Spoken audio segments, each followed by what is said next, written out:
सुबह की हल्की हल्की धूप सड़क पर फैल चुकी थी। चारों तरफ चहल पहल शुरू हो चुकी थी। ऑफिस जाने वालों की जल्दी, स्कूल जाने वाले बच्चों की आवाजें और चाय समोसे की खुशबू हवा में घुली हुई थी। ठेले के पास खड़ी थी सुनीता, माथे पर पसीने की हल्की बूंदें, चेहरे पर सादगी और होठों पर मेहनत की मुस्कान। वो बड़े प्यार से तवे पर आलू का मसाला फैलाकर पराठा बेल रही थी। तेल की हल्की सी छन-छन की आवाज आते ही दो लड़कियां दौड़ती हुई आती हैं। दीदी जल्दी से 2 आलू पराठे लगा दीजिए ना, ऑफिस के लिए लेट हो रहे हैं। हाँ दीदी, आज तो लंच भी घर से नहीं लाए। बॉस ने देख लिया तो सीधा आधा दिन काट देगा। दोनों हंसते हुए एक दूसरे को देखती हैं। अरे अरे, इतनी घबराहट क्यों कर रही हो? मेरे हाथ का पराठा खा लोगी ना तो लगेगा जैसे माँ के हाथ का खाना खाया हो। और हाँ, अगर देर हो रिस्पेक्ट है तो मैं पैक भी कर देती हूँ। ऑफिस में आराम से बैठकर खा लेना। अरे दीदी, आप तो सच में भगवान हो। इतनी जल्दी और इतना प्यार, आजकल कौन करता है ऐसा? सच में दीदी, आपका ठेला ना हमारे लिए ऑफिस से भी ज्यादा जरूरी हो गया है। सुनीता हल्की मुस्कान के साथ पराठे को प्लेट में रखती है, ऊपर से थोड़ा सा मक्खन डालती है। लो बेटा, गर्मा गर्म पराठा, ध्यान से खाना, मुंह जल जाएगा। दोनों लड़कियां पराठा चखती हैं। वाह, मजा आ गया दीदी, सच में घर जैसा स्वाद है। आज तो दिल खुश हो गया। ये लो दीदी, पूरे 80 रुपए। सुनीता पैसे लेती है, हाथ जोड़ती है। भगवान भला करे बेटा, खुश रहो, तरक्की करो। दोनों लड़कियां जल्दी जल्दी ऑफिस की ओर चली जाती हैं। आज भी भगवान ने मेरी लाज रख ली। मेहनत कभी बेकार नहीं जाती। बस यूं ही चलता रहे ये काम तो मेरी पिंकी की पढ़ाई भी अच्छे से हो जाएगी। वो पैसे गल्ले में रखती है, हल्की सी मुस्कान चेहरे पर आ जाती है। शाम का वक्त हो चुका था। सड़क पर भीड़ थोड़ी कम हो गई थी। ठेले के पास अब गिने चुने ग्राहक ही बचे थे। सुनीता आखिरी पराठा उतारकर तवा साफ कर रही थी।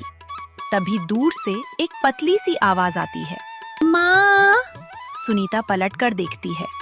एक छोटी सी बच्ची स्कूल की ड्रेस में कंधे पर बैग लटकाए दौड़ती हुई उसकी ओर आ रही थी।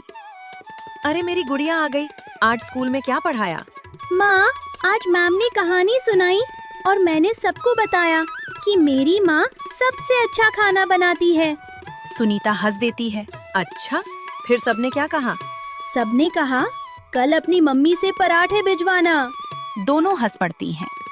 चल हाथ मुंह धो ले, तेरे लिए एक पराठा अलग से रखा है। सच में? माँ, आप सबसे बेस्ट हो। वो माँ को गले लगा लेती है। तभी माहौल बदलता है।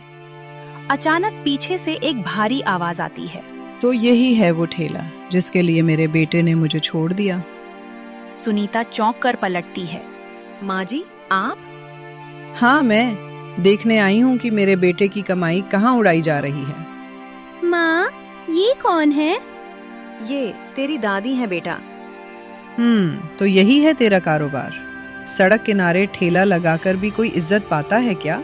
माँ जी, मेहनत से कमाया गया पैसा कभी छोटा नहीं होता। मेरे बेटे ने तो बड़े सपने देखे थे तेरे साथ, और तूने उसे ठेले पर ला खड़ा किया।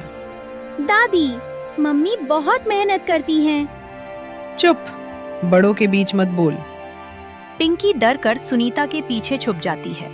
माँ जी, आपने हमें अपनाया होता तो आज ये दिन ना देखना पड़ता। फिर भी आप हमारे लिए भगवान जैसी हैं। अगर आप चाहें तो हमारे साथ रह सकती हैं। ठेला छोटा है पर कमाई तो ठीक ठाक लग रही है। ठीक है बहू, अब मैं भी यहीं रहूंगी। देखती हूँ ये धंधा कैसे चलता है। माँ, ये दादी अच्छी है ना? हाँ बेटा, सब ठीक हो जाएगा। लेकिन उसकी आंखों में एक अनजाना डर साफ झलकता है। सुबह का समय था। सूरज अभी पूरी तरह निकला भी नहीं था, लेकिन सुनीता ठेले की तैयारी में लगी हुई थी। पिंकी स्कूल के लिए तैयार हो रही थी। तभी पीछे से आवाज आती है, बहू, आज तू घर पर रह, ठेले का काम मैं संभाल लूंगी। माँ जी, आप क्यों परेशान होंगी? मैं संभाल लूंगी। अरे मैं कोई अपाहिज नहीं हूँ। तेरी तरह पूरी जिंदगी चूल्हे पर नहीं बिताई है मैंने। मुझे भी थोड़ा काम करने दे। सुनीता कुछ बोलना चाहती है लेकिन चुप रह जाती है। ठीक है माँ जी, पर बस ध्यान रखना, पराठों में आलू अच्छे से डालना। अरे तू जा, मुझे सब आता है। कुछ देर बाद ठेले पर पहले कुछ ग्राहक आते हैं। अरे बहन, आज सुनीता नहीं है क्या? नहीं, आज मैं हूँ, बैठो, पराठा अभी बनाती हूँ। वो जल्दी जल्दी आटा बेलती है, पर आलू बहुत कम डालती है। अरे इसमें तो आलू बहुत कम है। इतने में ही मिलेगा, अब हर दिन मुफ्त में खिलाऊं क्या? ग्राहक चुपचाप खा लेता है। दोपहर होते होते भीड़ बढ़ जाती है। दादी, आज भीड़ ज्यादा क्यों है? देखा, तेरी माँ बेकार ही इतना सामान डालती थी, मैंने थोड़ा कम कर दिया, फिर भी लोग आ रहे हैं। पर दादी, माँ तो कहती है कि स्वाद से ही ग्राहक टिकते हैं। तू चुप रह, तुझे क्या पता धंधा कैसे चलता है। अरे बुढ़िया, ये क्या मजाक है? पराठा तो सूखा है, आलू नाम का कुछ नहीं। तो मत खा, दूसरे ठेले पर चला जा। अरे हम तो रोज यहीं खाते थे। अब रोज रोज फ्री का खाने की आदत मत डालो। ग्राहक गुस्से में पैसे फेंक कर चला जाता है। पिंकी डर जाती है। दादी, ऐसे मत बोलो, माँ को पता चलेगा तो बुरा लगेगा। तेरी माँ कुछ नहीं समझती, इस धंधे में दिमाग चलाना पड़ता है, दिल नहीं। शाम का वक्त, सुनीता लौटती है। ठेला लगभग खाली था, चेहरे पर थकान और मायूसी। माँ जी, आज बिक्री कम क्यों है? लोग ही खराब हैं, हर कोई मुफ्त खाना चाहता है। माँ जी, मैंने हमेशा ईमान से काम किया है, इसीलिए लोग लौट कर आते हैं। बस बहुत हो गया, कल से तू घर में बैठेगी, अब ये ठेला मैं ही संभालूंगी। ठीक है माँ जी, जैसा आप कहें। वो चुपचाप अंदर चली जाती है। कमरे में सुनीता बैठी रो रही होती है। वो अपने पति की पुरानी डायरी खोलती है। डायरी में लिखा था, अच्छा खाना वही होता है जिसमें दिल लगा हो, लालच नहीं। सुनीता की आंखों से आंसू गिर पड़ते हैं। सुबह का वक्त था, आसमान में बादल छाए हुए थे, जैसे कुछ बुरा होने का संकेत दे रहे हों। गंगा रोज की तरह ठेले पर बैठी थी, लेकिन आज ठेले के सामने सन्नाटा था। ना वो भीड़, ना वो आवाजें, ना वो हंसी। कुछ देर बाद एक पुराना ग्राहक आता है। अरे माँ जी, आज सुनीता नहीं दिख रही। वो अब यहाँ नहीं बैठती, अब मैं ही सब संभालती हूँ। अच्छा, तो फिर 2 पराठे लगा दो। गंगा जल्दी जल्दी पराठा बनाती है। ग्राहक एक और लेता है।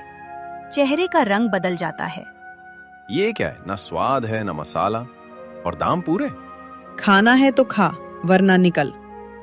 अरे बुढ़िया, हम रोज आते थे यहाँ, तेरे घमंड ने सब बिगाड़ दिया। वो पैसे फेंक कर चला जाता है। धीरे धीरे और लोग आते हैं, पर सब यही शिकायत करते हैं। अब ठेले के आगे सन्नाटा था। धूप तेज थी, लेकिन ग्राहक कोई नहीं। गंगा थकी हुई बैठी थी। सब कहाँ चले गए? कल तक तो लाइन लगी रहती थी। तभी पिंकी पानी का गिलास लेकर आती है। दादी, पानी पी लो। अब तुझसे भी दया दिखवानी पड़ेगी क्या?